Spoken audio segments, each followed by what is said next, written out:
Welcome back, guys. This is episode 2 of Within the Lines. Today, I'm here with Bjorn Swenson. He's from Minnesota, ranked 3 in the country, has committed to Michigan. He was a top 10 recruit in the country. Just like a couple weeks ago, he made the semifinals of a $15,000 professional tournament. Already ranked 1,200 in the world at 18 years old. Has a universal tennis rating of like a 13. And he's a very special guest. So grew up with him in the juniors. So welcome, man. Thank you. What's up, Alex? I'm doing good. He's playing up a, what is it, 15K? 25K. 25K. Got the wild card Wednesday. So how are we feeling? Feeling good. Good. Getting ready for the tourney, A few more things to do these next couple of days, but I'll be ready. All right. Let's go. So let's get right into this. How'd you get introduced to tennis? Like how old when you started playing? I want to say I was like 6 or 7, Okay. and my dad played in college. And Where? He went to University of North Dakota, so Okay. he played at a high level. But I kind of just tried tennis with all the other sports, and I ended up liking it the most. What else did you play? Played soccer, hockey. I did some running. Did a lot of sports, some flag football. There you go. But no, I love tennis the most, so I kind of just eventually funneled into it, and it became kind of my thing. Okay. And where are you from? And then where do you train? So I'm from Minnesota, obviously, and then suburbs of the Twin Cities. So probably like 30 minutes, I can get to pretty much anywhere where I need to hit, work out, stuff like that. And then I'm training right now at Lifetime Fitness. I've been there since I started, I think, and it's been good. The facilities there are great. They have a gym for me to use, tennis courts, great coaches, and Yeah. it's got it all. If you guys don't know Bjorn or have ever seen him play, he's very passionate, likes to yell and compete, and that's a big reason of his success. And that's something I wanna ask of the passion that you have for the sport. Like, why do you love it so much? What aspects? I think honestly, I've thought about this before, and I just really love it all. From a young age, I'd be glued to the TV watching the top pros play, watch YouTube highlights. I've always just loved it, and that's kind of helped me grow as a tennis player and whatnot. Yeah, that's good. And very passionate, very hard worker. I remember we played in the 12s and 14s, and I remember I beat you a few times, but I knew Yes. you were always on the come up just for how kind of professional, how much you cared about the game. Like you weren't afraid to be energetic and go for it, which I think a lot of these kids are kind of scared about. They don't think it's the cool thing. And where do these characteristics come from? Do you think it just because of love of the sport?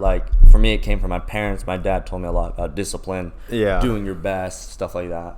For me, I think it comes from just how competitive I am. Yeah. I love to compete, and it could be anything. And so bringing that to the tennis court, kind of finding a way to use tennis as kind of a vice for all my competitive desires, I guess, kind of turned into me being super energetic out there, and just the passion that I have. So You think that's do you think you try to apply it to everything, or it's just in tennis? And I try and apply it to everything, but definitely tennis. It's helped me out the most for sure. Yeah. So this fall you're going to Michigan, top 10 college in the country already. They took out my brother Nathan Hahn at OU in the NCAAs pretty badly. So they're definitely a title contender for the NCAAs. What made you choose them? Where else were you looking? And yeah. Yeah, so I was looking a lot of the schools in the Midwest, but Michigan really stuck out to me.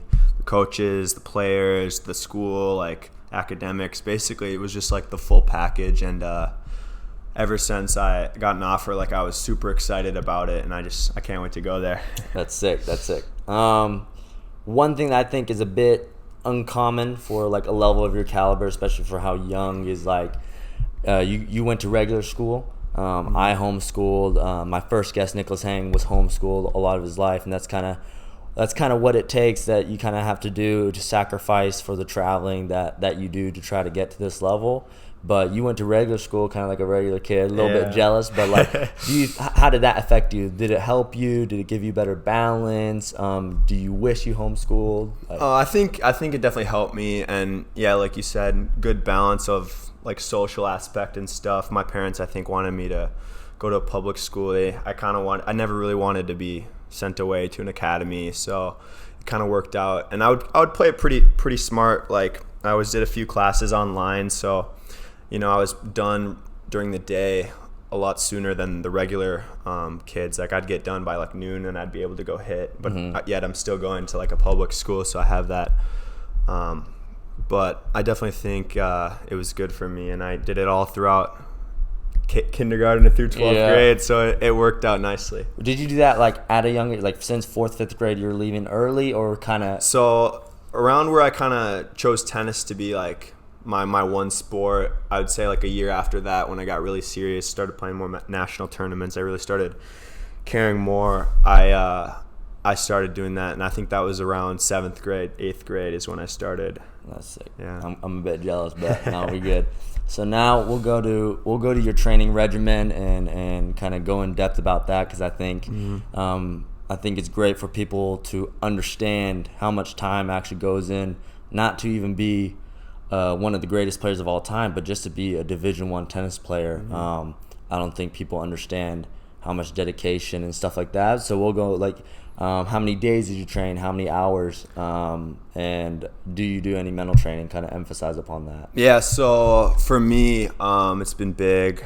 I play pretty much 6 days a week. I like to take Sunday off, kind of rest the body and the mind from tennis. But 6 days a week I'm on the court, and also with like lifting and stuff. I'm doing that pretty much every day too, stretching. So just kind of trying to do everything I can to be successful as a tennis player. Mentally, I have always been, or I've thought I'm pretty good with that stuff. But I definitely do some things. Like, I've read some books and stuff on more the mental side, and I like learning from others. So, Do you meditate, visualize? I do pre-match routines. Yeah, a lot of visualization actually, like the night before matches. Okay. And with like another thing I like to do is goal setting, and I can kind of visualize myself achieving, let's say, a goal of mine. Do you have like a piece of paper and you like stick it on the side of the wall, like get up every day? Read them all, So I'll write out a goal sheet probably once or twice a year and make like 3-month, 6-month, and 12-month goals. And then I have that in my room, and if I never need some inspiration, I can look at that. And so what are the goals this year? The goals this year, well, this summer my goal was to get an ATP point, which I achieved that. Exceeded. So that was a big goal of mine. I think this past year, committing to a D1 school, getting my UTR to a 13, stuff like that. I think I need to make some new goals now. Make a new one. Make a new one. Yeah. Gotta win the 15K. Yeah. That's the new one. Yes. So yeah, you're now, you've always been a great national player. I've always considered you very strong, but now you're starting to become on the caliber of one of the best players in your age, like in the world, And I'm curious kind of where that breakthrough was. Like, what did you do anything different? Was it a certain match? Was it a certain tournament? Was it just a what do we call it? Like a light bulb just popped in your head and you kind of figured things out, or was it just a slow progression? Kind of talk about that. Yeah, I think, for me, it's always pretty much been a slow progression towards improvement. But during COVID, like right when COVID started, I had a breakthrough tournament and I played really well, and it just gave me the confidence, like I can hang with these guys, I can beat these guys. And I think that confidence just kind of carried into the spring, into the summer tournaments, and just ever since, like about 2 years ago, I've had this confidence in me, and that was probably what helped me sort of make a bigger jump in my improvement and in my game.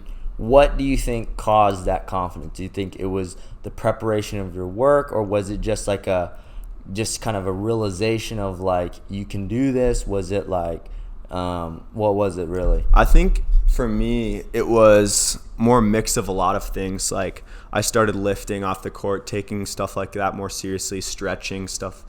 And so when I would get on the court, I'd think to myself that, you know, I'm prepared for this. Like I would think I'm in like better shape, or I'd be like, oh, I'm more ready than this guy. Like I've been working so hard off the court. And so having that confidence in the back of my mind, and then also just kind of a realization that my level's there. I just need to show it. And let's talk about the mentality once again. This guy's a loud player, very energetic.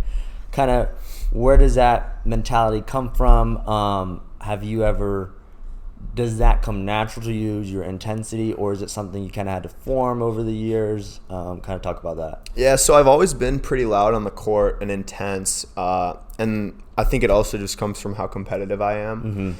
And showing it on the court, like I like to let out some come-ons and some let's goes a ton, and that's kind of helped. And it helps with my, you know, it's positive energy. It's never negative. So it just started. It always just helped me out, so I never stopped doing it, if that makes sense. And I almost just do it even more now because it's like, why not, right? Exactly. And from a guy like you know, he's already top 1,200. He's 1,200 in the world, only 18. You get nervous?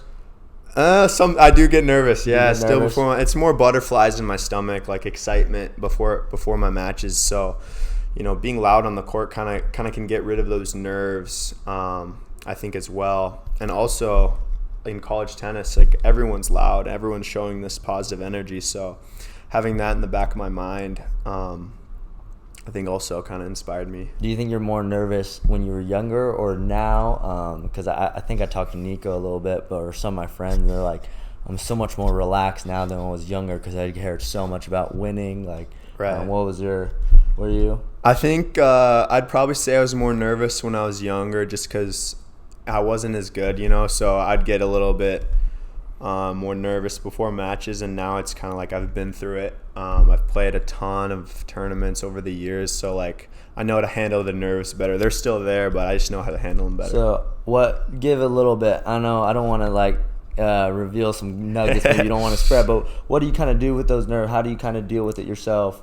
You can share. Yeah, so one thing I do before all my matches, I write out a game plan on a piece of paper. And so going to the match, if I was extremely nervous, you know, I can look at that piece of paper and really just focus on my game plan, and it kind of just takes everything away, and I'm just focused on what I want to do in the match. And I think that's a good thing that other players can do as well, is just write a game plan out, and it'll help you be more focused on the court. I would say it helps with nerves, you know. So that's definitely probably one thing I've done that's helped out. Okay. When did you start doing that, you think? Like what age? And I always kind of was off and on with it, but really like right around 2 years ago, again, I started doing it every match, and I just continued with it. It turned into a habit, and yeah, it's just a habit now. That's good. Hopefully you take that to college. So we'll talk a little bit about college. Like, what are your goals when you get there, freshman year? What are you going to study? What are you excited about Michigan? Yeah, Michigan is going to be great. I'm very excited. As far as studying, I think I want to try and get into the business school there after my first year, but it'll be tough. Got to grind a little bit. Yeah, got to grind. And then with tennis, I just want to improve and hopefully win a national title with the team and continue to take my game to the next level. Freshman year, NCAA title, NCAA title. That's the goal. Let's go. Pre-match routines. Any pre-match routines? Any superstitions? I already know I heard one of them, but yeah. So I mean, yeah, like I said, writing out a game plan. I listen to some music, and I always make sure I get in a good warm-up hit before my matches, and as well, I like to get a good body warm-up as well with some stretching. And is the warm-up the same every time? Do you set out clothes the night before the match, or it's more just the day? Yeah. For me, I always need my outfit set up. Mm-hmm. I need a sweatband on my left wrist. The Wilson sign has to hit the palm of my hand every time. So everything's kind of just about the warm-up and stuff like that. Yeah, I'd say my warm-up's pretty much the same. before all my matches, especially like my dynamic warm up, and then hitting is really similar from match to match. And then superstitions, I don't know. I play with the blade side up, as I told you, and I don't know if I have too many others, but I'm no Rafa Nadal. No Rafa Nadal. So now I kind of want to go into maybe a bit of the ugliness of, I would say, being a student athlete, the struggles. Everyone has their struggles and doubts, but I spoke to you a little bit about it, and you kind of said you've never had a big slump or a doubt where you're like, am I really set up for this? Because I've had my fair share. I know plenty of other successful athletes have, and so kind of speak upon that. Yeah, like I actually did some thinking after you asked me that earlier. But I did remember a time where it was getting a little tough for me. I want to say it was my freshman year of high school or 8th grade year. During the fall, I think it was freshman year, because I just transitioned from middle school and I was kind of getting used to high school. And I think my tennis, I was kind of in a slump those first few months of freshman year. I think I was a bit more negative on the court, and I really just tried to flip it around and do the opposite. So I just started being more positive on the court, and also just like my love for the game. Like I was like, come on, Bjorn, like I'm not gonna be sulking around about my tennis, and I just kept working hard and I got through it. So you say you're like not negative, so when you lose a point or anything like those, do you get frustrated? Do you just try to wipe it out? Do you try to breathe, go to the towel? Like what comes through your mind? Because you practiced today. I watched you play Luke Brax, another friend of mine, going to Wichita State. You don't get angry at all. Yeah. Don't get angry. No, I never get angry. I just try and let it go. You know, I could miss ball on top of the net, and I'll just go back to my towel, get focused for the next point, because it's in the past. One thing I learned over the years that's kind of been helpful with that, if you think of like a car window, you know, you're looking out the window and you can see everything in front of you. And that's kind of like representing your future, right? Okay. On the let's say the match, and then the little rearview mirror, that could be the past, right? It doesn't matter as much. You're not as focused on it, and so, you know, thinking of stuff like that can kind of help you be more positive out there. And I think it really helps, and it's a strength of mine, because people see like, wow, this guy's not getting mad. Like I love to see when my opponent's mad, because it motivates me, right? So if your opponent's not showing any negative energy, I think it's definitely you're like, whoa. Yeah, especially turn like 30 ball, 40 ball rallies. Right. You win that, you're expecting them to crack, and when they just turn around and they set and they're ready to return our serve, you're like, oh, it's gonna be a long day. It's gonna be a very long day. So kind of, what are 3 characteristics that make you who you are?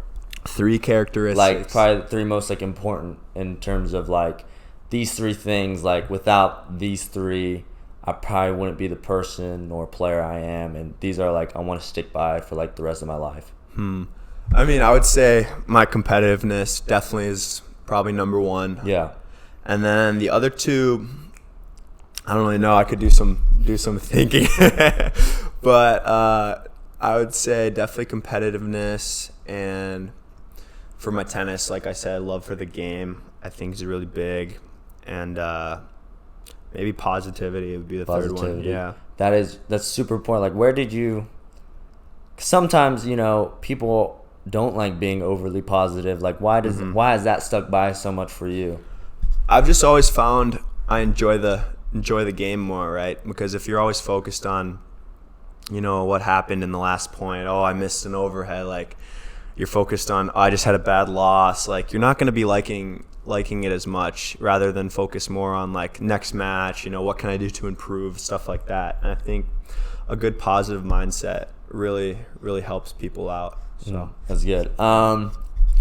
Do you think you have, before you come on the match, do you have an expectation, or are you just like anything can happen, or are you like going in like I'm beating this guy, or is it more kind of humble in a sense? I try and stay pretty humble, no matter who the opponent is when I'm going in there, because anything can happen in a tennis match. So you never want to go in there too cocky. Or at least that's how I think about it. But Yeah. I definitely always want to win when I'm going out there, and I definitely believe I can win. So Yeah, you always say like you think you can always find a way. I remember I talked to you like because Michigan's tough. You know, you're gonna be fighting just to play on the team. Yeah. And I kind of took a different approach of going to college that I know I can play for, and I kind of asked you like, would you rather go to a team that's very very strong, a title contending team, but you may not play your first year, or would you rather go to a team where you know you can play? You can maybe be the one guy, you can be the Right. star. And you always said like, well, I'll probably go for the stronger team because I always believe I can make it. Like, Yeah. where does that belief come from? Kind of? I mean, back again, I'd say to just like I don't even know. I don't know where I get it. My long-term goals, I guess, I want to play professionally. So, anything I can do to get there, going to a school like Michigan where the team's great, great coaches, and it's going to be tough. Like, that's really going to motivate me to work hard and keep progressing. So if it's a challenge, I'm up for it, Yeah, this guy always loves a challenge. Always love a challenge. Let's talk about your family a little bit. Like, how much have your parents made an impact on your tennis? You also have 3 other brothers. How's the family life? And kind of like, what do you enjoy off the court? And how important have they been to your life? Family's been great. One of the things that I love so much is they support me with what I do.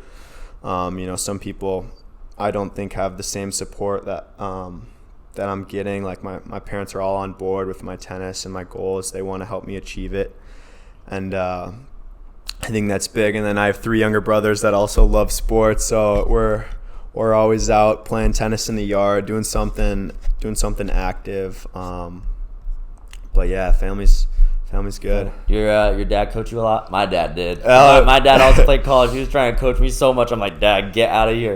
How was that? Like, was it annoying, or did you were you open to it? It was interesting. My dad, he doesn't coach me too much, and I think we both know that that's probably the best thing for us. When I used to hit with him, it could get a little snippy. yeah. Same with my but dad. I think we both know that he doesn't need to be like too involved with my tennis, and I'd rather like have a regular coach than have my dad be my coach, even if he would be a good coach. I just think that dynamic might be a little weird. It's pretty complicated. Sometimes. It's pretty tough. So yeah, let's actually talk about your coach. You told me you've been working with him for ever since you were how old again? Yeah, ever since I want to say like 10 years old, I've been with Brian, my coach, and then his son came a few years ago to Minnesota, and he's been helping me ever since now too. So I've been with them. Brian, what's his last name? Brian McCoy, and then his son Wyatt McCoy. So they've been my coaches. They've been great, helping me improve every day, day in, day out, helping me with tournaments. Like, they've been through it and they know what to do. Always working on something, and I think having a coach like that's really important. So. What do you think he's influenced you the most in, or what's like the favorite thing you like about him? About Brian or Wyatt? Well, I could do both. We can do both. Let's start with Brian. Yeah, so Brian has been amazing for me. I've always thought that like if I have a question, he's got the answer.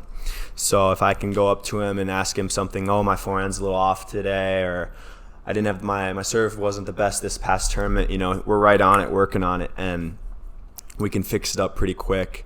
And we both have that long-term vision for my tennis. He wants to be my coach when I'm on the tour. I want to be on the tour. So I think just having similar goals and beliefs as him has been great. And then Wyatt has been great just as a fellow competitor. Heard he's a big pusher.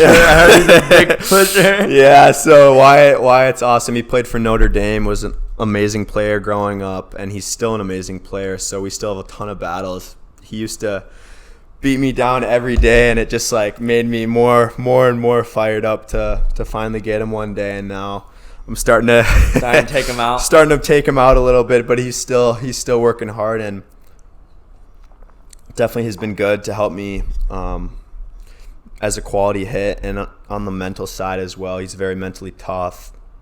Helps out with a lot of that stuff. So yeah.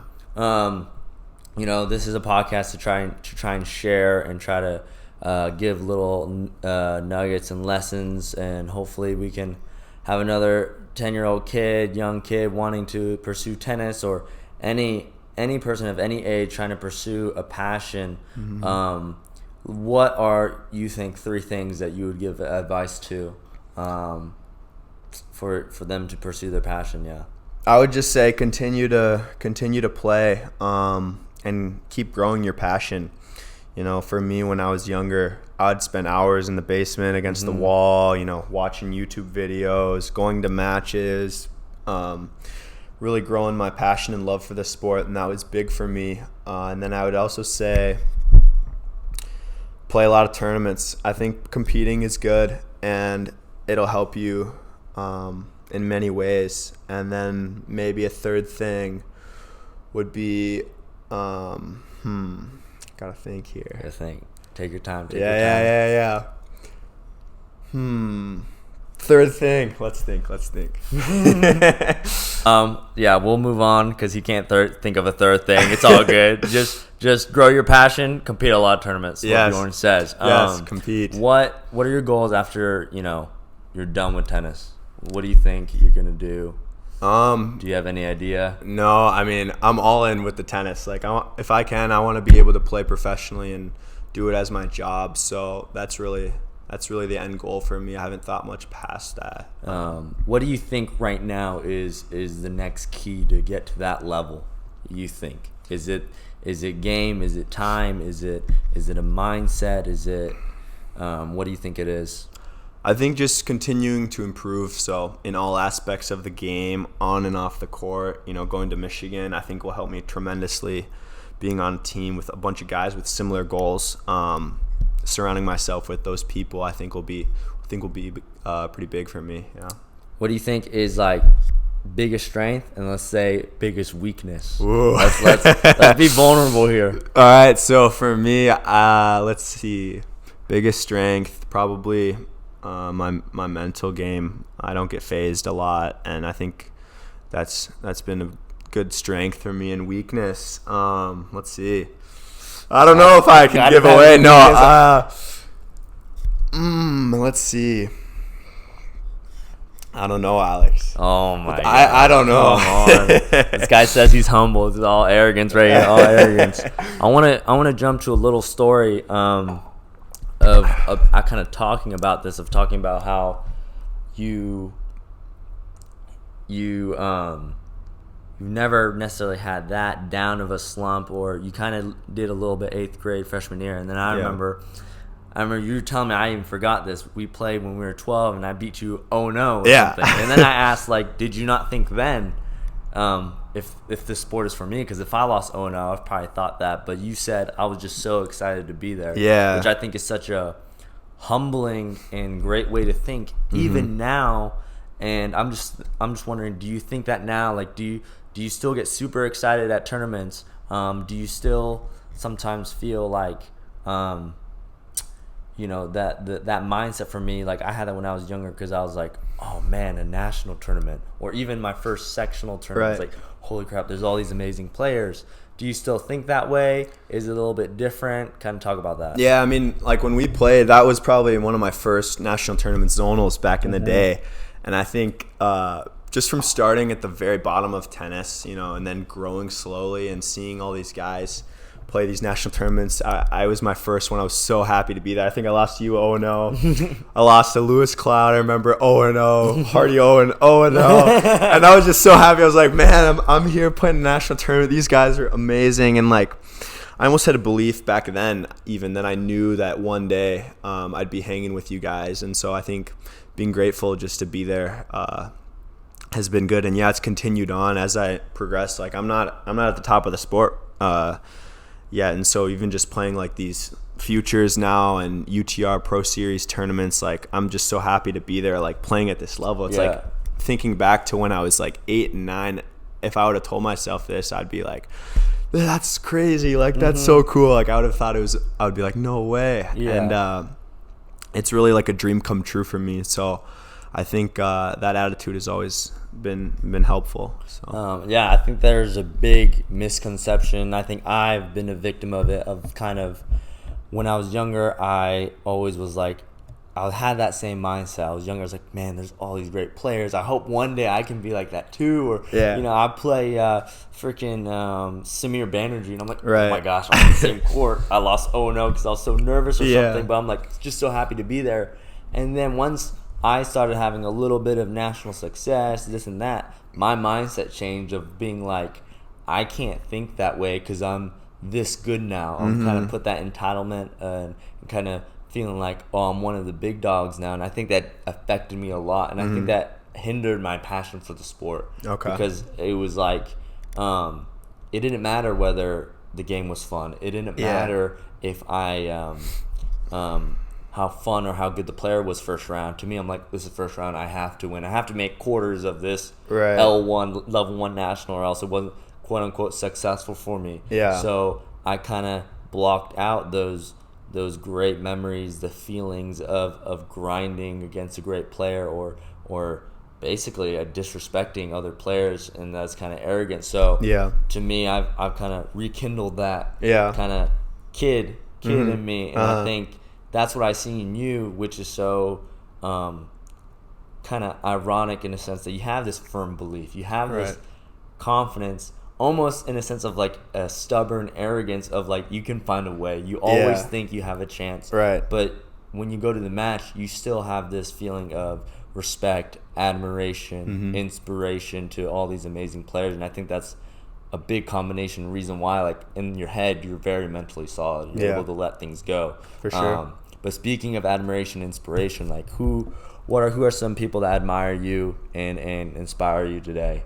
There's quite a few. Obviously, like the top tennis players in the world. Like I know this is bandwagon. I told you this, but my three favorite players: Djokovic, Federer, Nadal, the three greatest players of all time. Seeing those guys play at the top of the sport till this age is just incredible, super inspiring. So for tennis, those three are definitely there for me. And then off from tennis, I like to listen to David Goggins as well. That's your guy. Yeah, that's my guy. He fires me up. And so when I see his Instagram like clip that comes on, like I love seeing that. And he's a guy who's I've listened to over the past couple of years as well. But yeah. Who's the GOAT in tennis for you? The GOAT in tennis. Let's be controversial here. Dude, let's get some hate comments on here.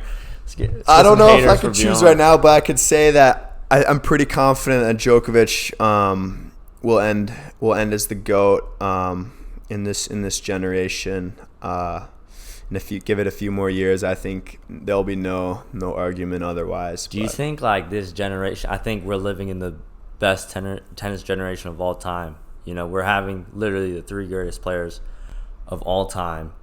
Do you think that'll ever happen again? Like, honestly, I don't think there's going to be another Rafael Nadal win 14 Grand Slams. I don't think, really? Like, do you think so? I mean, yeah, dude. Is that you? Is that you in 10 years? That's you in 10 years? But just imagine, like, even, let's say tennis is still going to be around, like, in 200 years. There's definitely going to be another couple GOATs that come along. That is true, but this is it is crazy because it's never been like this in the past. I mean, Pete Sampras was an anomaly of 14, and now we have three surpassing him by like 7 or 8. I know. Crazy. So, but thank you so much for coming here. I love to have you in this podcast. Hopefully we can do another one. Yeah, that was great. Check this guy out, Bjorn Swenson, on Instagram. I think I also shout out, he has a little fishing Instagram. What's it called? Real MN. Gotta follow. Big fisher. He'll follow you and then unfollow you so he can get that follower ratio. But this is episode 2. I hope you enjoy it. Comment, like, subscribe, and thank you so much. Take care. Take care, guys.